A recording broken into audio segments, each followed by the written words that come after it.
This is part 1 of a video tutorial for Epidemiology of Epidemics Week 1. So in this exercise, we're looking at foot and mouth disease data from the outbreak in the United Kingdom in 2001. I've saved my data as version 2 and I've saved it into the temporary working directory on my hard drive. So what we're going to be doing is having a look at this data and just cleaning it to make sure that we're happy with how all of the data has been recorded. When data is entered, it's quite common that not everyone will enter the data in quite exactly the right way, particularly if you're relying on them to type data rather than just choosing from drop-down boxes. And so before you start doing anything with data, it's a really good habit to get into to practice just going through and checking the data, making sure that everything's recorded and coded properly before you start trying to analyse it. So what we're going to do is to inspect the data. You'll see that we've got two worksheets here. We've got the metadata, which describes what each of the variables are about. And then we've got the raw data, which is actually where the records for each variable are recorded. So what we want to do is to filter the data, just to check the ranges and to check what kinds of records we've got in each column. So to do that, what we want to do is to use the filtering tool in Excel. If we come up to the options at the top of the screen, we've got the data ribbon. So if we go to the data ribbon, you'll see that there's this thing called filter. That's what we want to do. To select all of the data in your worksheet, look to the left-hand side of the screen. Above the 1, there's a small arrow pointing down and to the right. If you click that arrow, all of the data in your sheet will be selected.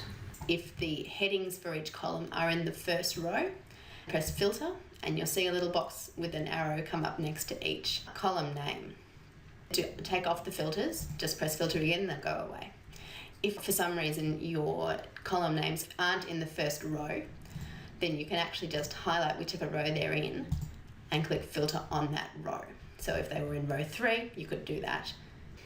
So now that you've turned filters on, what you can do is have a look at the range of values that are in each column.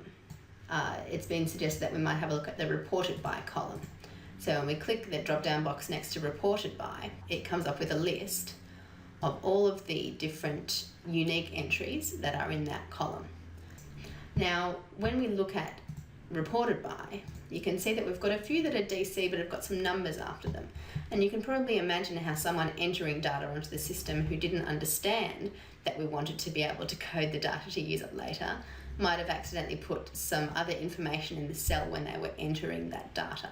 So one of the things that we can do once the data is filtered is to just look at records that have a particular value. So if we want to just look at files where the owner reported FMD, we can tick select all to take all the ticks out of the boxes, go down to owner, tick just that one box and then press OK, and we'll just come up with the rows where the owner reported. And you can see that there's actually quite a few of them where the owner reported. So then we can clear the filter, that gives us back all of our data. And then we can have a look at these DC ones that seem a bit funny. So they've got some additional data. So if we go to select all, that ticks all the boxes, click it again, ticks none of the boxes, and then we can just choose the ones that we want, which are these 3 that have a bit of a funny thing after the DC. Press OK, and it'll bring up the records that have those. So you can see there's just one of each of these. And therefore you say, okay, well, they're supposed to be DC, but they've obviously got some extra information recorded afterwards, and therefore perhaps we'll get rid of that extra information because we don't think that it's valid. It's really important before you remove anything from a data set that you make sure it's a reasonable thing to do. You can very easily corrupt your data and then find false results in your analyses if you start playing with data that you're not really sure whether it's been miscoded or whether it's really something different. So we've changed those ones. So now, again, we can clear the filter. The other way to clear the filter is to come up here next to where it says filter and say clear. And now we can see that we've gotten rid of those extra DC ones and we've just got these individual unique values.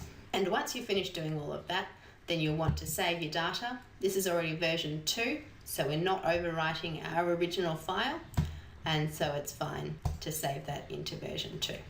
So you can now go ahead and have a look at the rest of the columns, clean the data and make sure that you're happy with how everything looks.